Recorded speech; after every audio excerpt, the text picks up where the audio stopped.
जगद्गुरु संत तुकाराम महाराजांचा पालखी प्रस्थान सोहळा दुपारी 2:30च्या सुमारास होणार आहे। त्यासाठी राज्यभरातून लाखो भाविक भक्त हे देवमध्ये दाखल झालेले।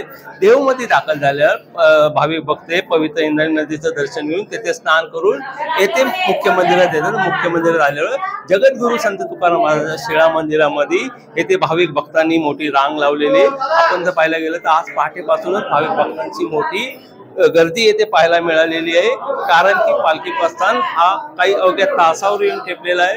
त्यामुळे पालखी प्रस्थानापूर्वी संत तुकाराम महाराज असेल किंवा पांडुरंगाचं दर्शन घेण्यासाठी हे भाविक भक्त देवमध्ये दाखल झालेले आहेत। आपण जर पाहायला गेलं तर जगद्गुरु संत तुकाराम महाराजांच्या शिळा मंदिराला संपूर्ण फुलांची आकर्षक अशी सजावट करण्यात आली।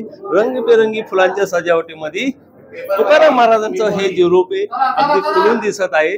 त्यामुळे या रूपाला आणि या तुकाराम महाराजांच्या दर्शनाला आता भाविक भक्तांनी मोठी गर्दी केलेली आहे। अनेक भाविकांनी साकडं घातलेले आहे। यंदा पाऊस पाणी चांगला होऊन दे, शेतामध्ये चांगलं पीक येऊन दे आणि राज्यामध्ये चांगलं सुख येऊन दे असं जे साकडे भाविक भक्तांनी जगद्गुरु संत तुकाराम महाराजांच्या चरणी घातलेलं आहे। गणेश जुडम न्यूज 18 लोकमत देहू।